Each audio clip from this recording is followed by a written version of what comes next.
Oui. Mais en dernière minute, il y a eu un empêchement. Donc, du coup, je me suis dit que je vais présenter mon parti.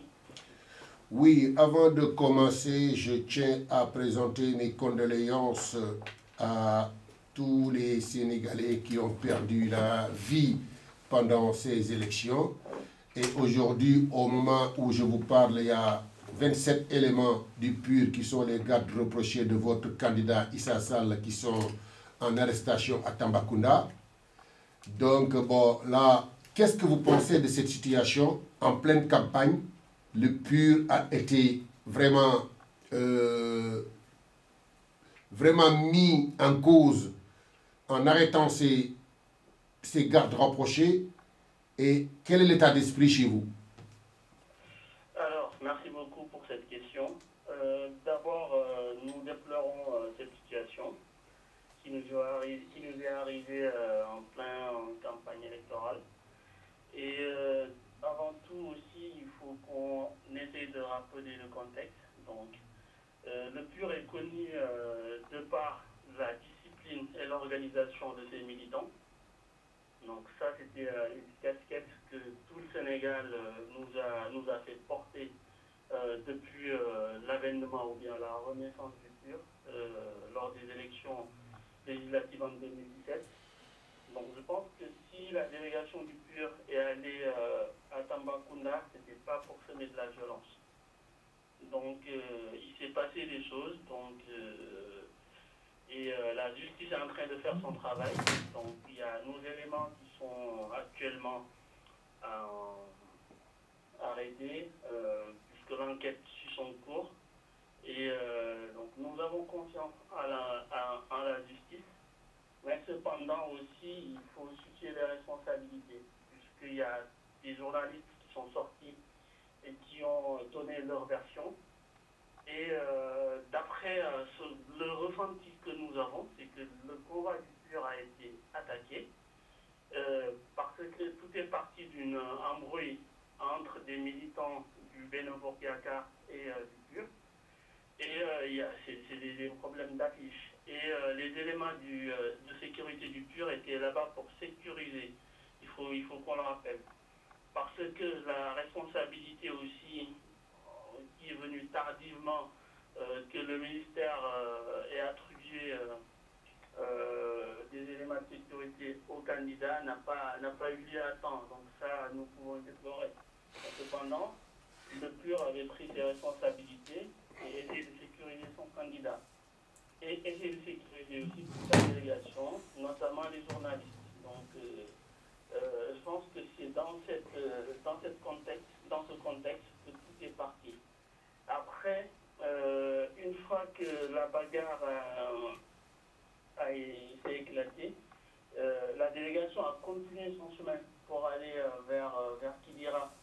Et en cours de route, ils ont été attaqués par ce qu'on peut appeler des nervis. Et c'était hyper bien organisé, puisqu'il y a eu des centaines de jeunes qui ont barré la route à tout le convoi du PUR. Et là, s'il n'y avait pas la bravoure des éléments de sécurité, tout le convoi allait être exterminé. Donc on va le dire comme ça, puisqu'on a vu des images. Oui, oui, voilà. Je pense donc, que... laissez-moi terminer. Donc je pense qu'aujourd'hui, le candidat a fait une sortie pour relater les faits du début jusqu'à la fin. Donc, et en toute transparence, il a relayé ce qui a été le long du parcours de Tambacounda.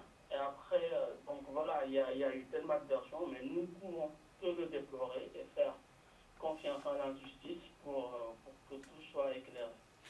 Oui, bon, je n'ai pas voulu vous interrompre, je voulais vous faire gagner du temps parce que tout ce que vous nous relatez, on l'a suivi, voilà, on l'a suivi dans la presse. Laissons maintenant la justice faire son travail. Bon, revenons au PUR. Bon, votre parti a été la révélation des élections législatives au Sénégal, où ce parti, sur le plan national, quand même, a été presque troisième parti, et avec 3 députés, si je ne me trompe pas. Aujourd'hui, le PUR est à la course à la présidentielle. Issa Sall est une découverte pour les Sénégalais. Mais tout le monde sait que le PUR a quand même un responsable moral qui est Serigne Moustapha Sy. Et le PUR, tous les Sénégalais, la majorité des Sénégalais disent le PUR c'est le grand daïra. Qu'est-ce que vous répondez? Dire que c'est religieux, c'est le grand daïra. Les militants sont que des adeptes quoi, de la confrérie Tijani. Donc, est-ce que c'est la réalité ou pas? D'accord, merci pour cette question aussi. Je pense qu'elle est pertinente, mais permettez-moi d'abord d'apporter des corrections. Vous avez parlé de responsable moral d'un parti politique, et je pense que c'est une aberration, puisque dans un parti politique, il ne doit pas y avoir de responsable moral. Donc ça, je vote en touche, et si vous me le permettez. Donc le PUR est un parti légalement constitué, donc qui a son récépissé et qui a été fondé en 1998. Par qui? Par qui? Par Khalifa Diouf. Donc c'était lui qui était le fondateur de ce parti. C'est un ancien garde du corps de Abdoulaye Wade. Et par la suite, il y a le professeur Issa Sall et Serigne Moustapha Sy en tant que citoyens et qui ont leur droit de militer dans un parti, qui sont venus dans ce parti, donc qui s'appelait le parti de l'unité du rassemblement. Donc, et à l'issue d'un congrès, Serigne Moustapha Sy a été porté président du parti. Pourquoi il ne s'est pas présenté?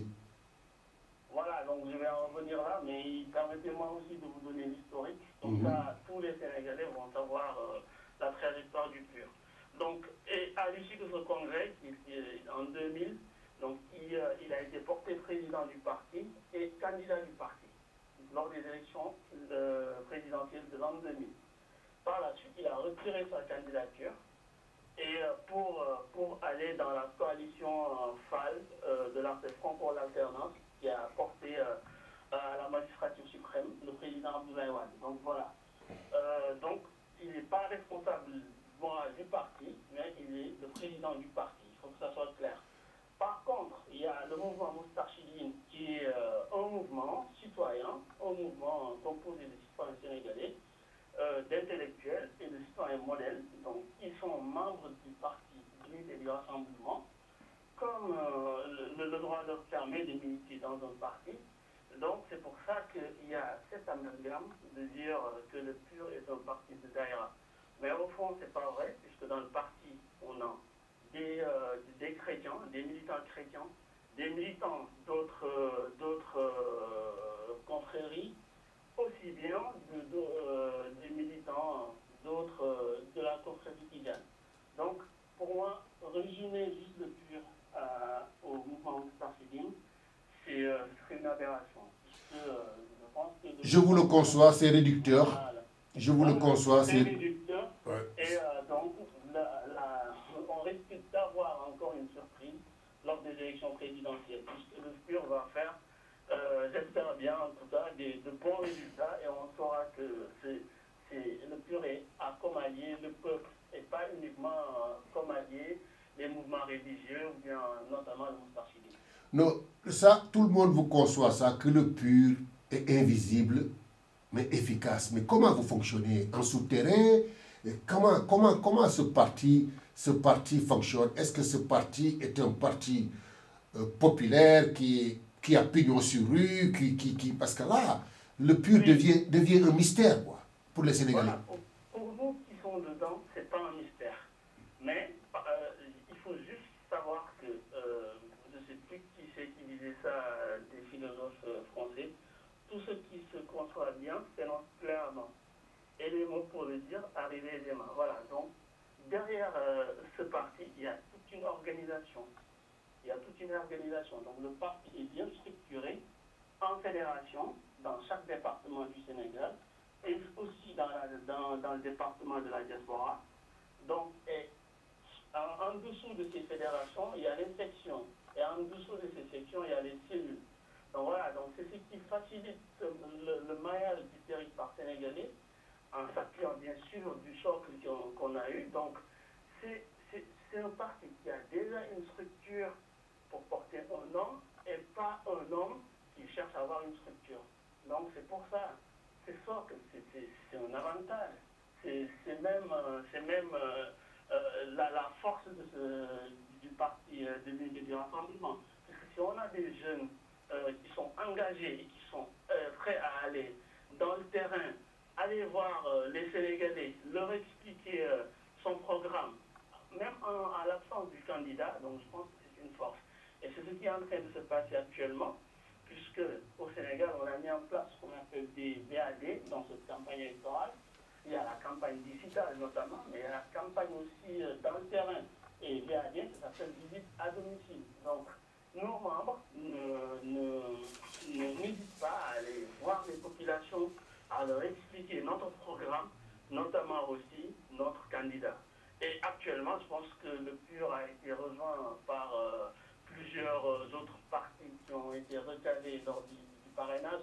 Notamment, je peux citer Bestuniac, je peux citer le mouvement Ensemble de l'ex-juge Ibrahim Adem. Donc, c'est une coalition pour le peuple, mais c'est une coalition aussi qui est portée par des hommes de valeur. Oui, bon, le temps nous est compté. Je voudrais que vous nous parlez de votre programme. Quel est votre objectif si vous êtes à la tête de ce pays? Alors, donc avant tout, il faut savoir pour aller à des élections, il faut deux choses, il y en a trois même. Il faut d'abord avoir un candidat, et le PUR là, je pense que vous aurez l'occasion de présenter le parcours du professeur Issa Sall. Et aussi, il y a un programme. Donc, notre programme s'appelle le programme Pur Sang. Pourquoi Pur Sang? Donc, il y a eu une étude, un audit qui a été fait avec des questionnaires au niveau de la population pour recueillir le besoin des populations et de savoir aussi actuellement les maux, bien les difficultés que rencontrent les populations. Et à l'issue de cette étude, on a sorti 100 questions sur lesquelles le parti a été interpellé. Donc c'est pour ça qu'on a appelé le programme Pur Sang, pour répondre aux 100 questions.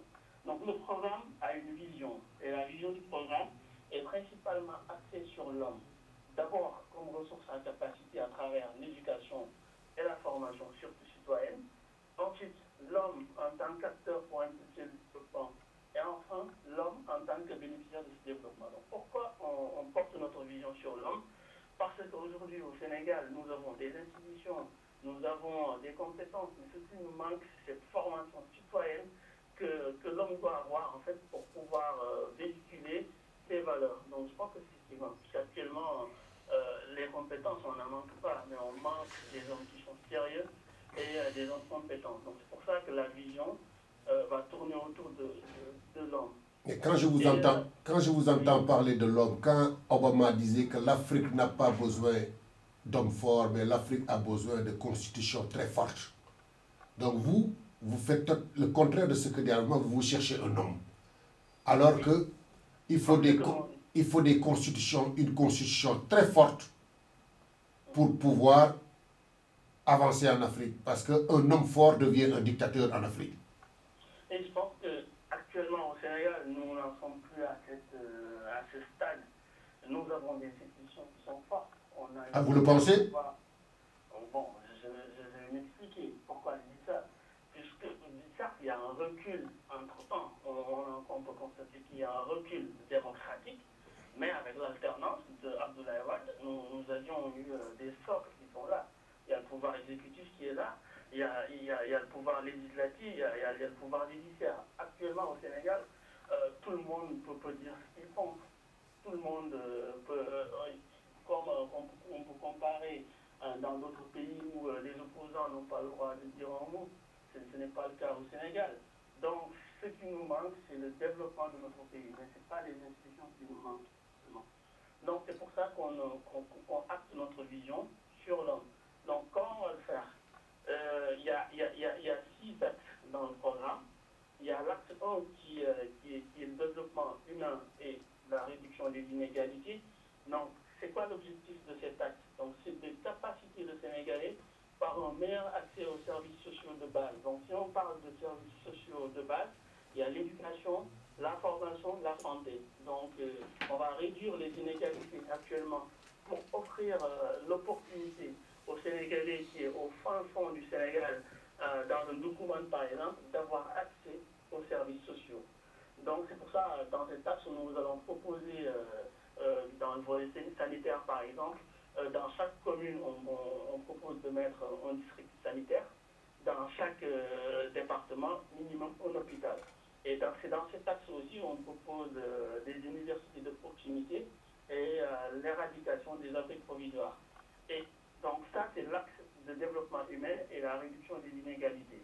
Donc ensuite, si on vient à l'axe 2, donc, qui constitue vraiment à la construction citoyenne et la valorisation culturelle, donc c'est là où on va pétrir un Sénégalais fier, patriote et compétent. Donc c'est là où on va revoir les programmes, le contenu de nos programmes, repenser surtout l'éducation, la solidarité, donc recentrer surtout le débat de la citoyenneté autour de la famille et de nos valeurs culturelles.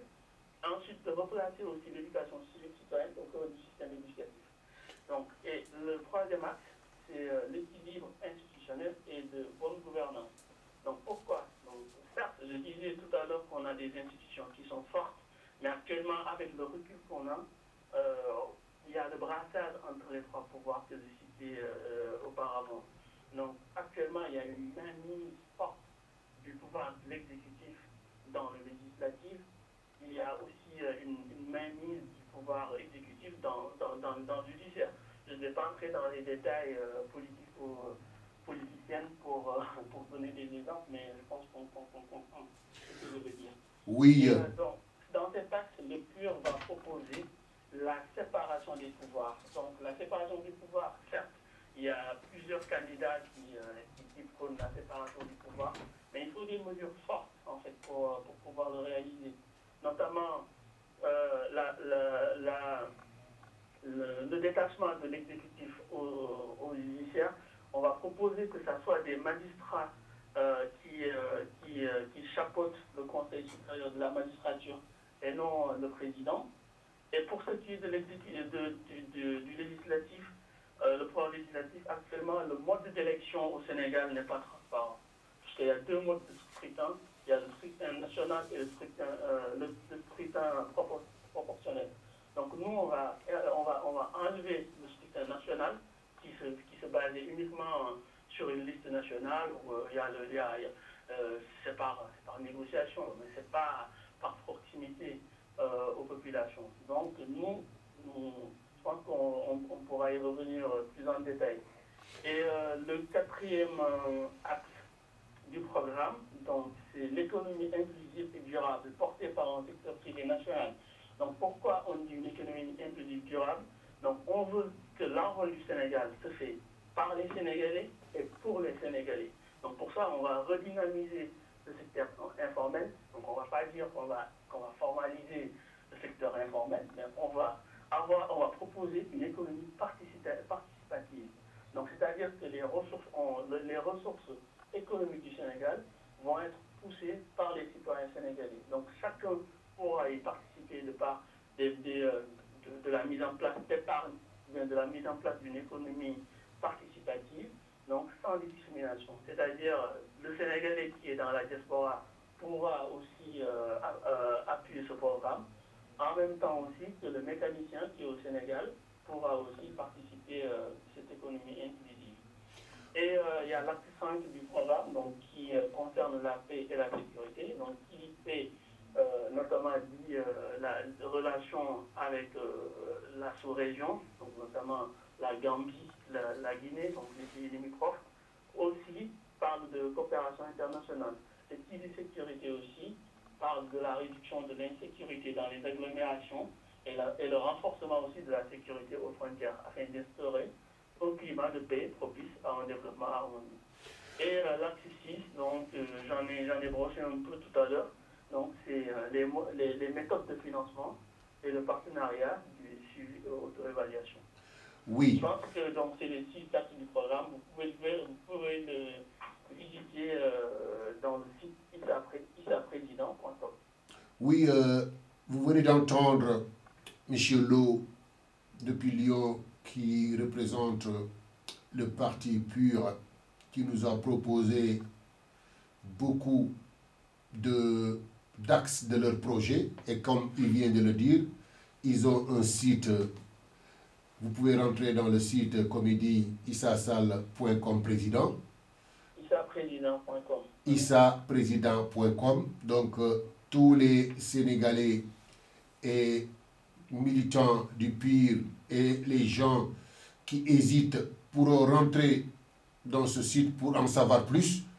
Léegi dama ne woon rek comme tey jii mbokku Sénégalais yi tey jii dafa di bis bi nga xam ne rajo bi dañ ko jagleel élection présidentielle yi dimanche bee passé Benno Bokk Yaakaar moo fi jàlloon tey jii PUR la ñuy dalal buñ jógee ci PUR daal di ñëw ci réew mi buñ jógee ci réew mi ñëw ci Pastef kon yow monsieur Lo bi nga xam ne li yow nga nekk tey dafa am suñu benn naataango bu ne ci plateau bi ñu naan ko Lamine Diakhaté ñëpp xam nañ ko moom chaque samedi mooy def émission bi ñu naan le plateau du Sénégal qui est vraiment plus basé sur la politique politicienne donc moo fi ne tey Lamine ma bëggoon nga laaj ko ci PUR lu ci sa xalaat en tant que animateur à la radio tous les samedis de 11h à 12h30 tu fais l'émission Plateau du Sénégal. Aujourd'hui tu étais l'invité de Étienne dans Tiro la chasse et après l'émission Tiro la chasse c'est l'émission Diaspora deuxième mi-temps. Tu es resté avec nous, tu nous accompagnes et je te laisse le soin de lui poser votre question. Merci Moïse, merci Momodou de m'avoir invité, merci Richard. Voilà donc moi la seule question que je voudrais vous poser parce que je pense que vous avez presque épuisé votre temps d'antenne, voilà, que ça soit donc vraiment une réponse courte. Comment vous pouvez parler, parce que c'est ce que j'ai retenu, d'organiser le secteur informel sans le formaliser?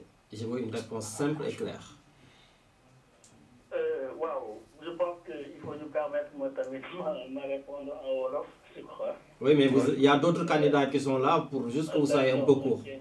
Il n'y a pas de souci. En fait, donc, ce n'est pas formalisation.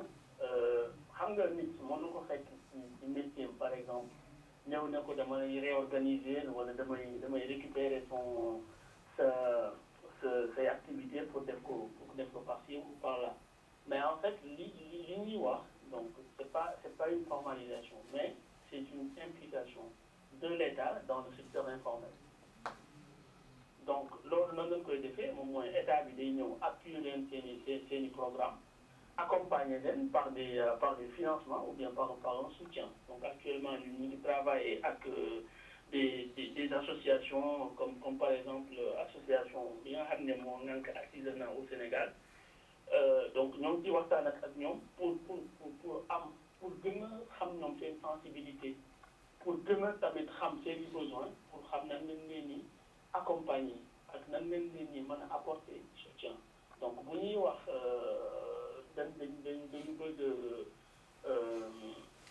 dañu bëgg jàppale secteur informel bi kenn du leen proposer benn formalisation comme quoi da ngay dem da ngay am ay récépissé wala da ngay am ay licence et cetera. Donc loolu parce que loolu je pense que bu ko bëggoon def actuellement dina métti parce que ki nga xamante ni day jaay caaf par exemple secteur informel la bokk mais boo ko ñëwee bëgg a ñëw koo xamante ni amul benn budget bi budget par exemple moo tax 100 000 francs. mais nag waxuñu bu ñuy wax waxuñu jaaykatu caaf bi tailleur yi mécaniciens yi menuisier yi ñooñu ñëpp xam nga li ñu naan la petite et moyenne entreprise c'est ce qui fait la force d'une nation.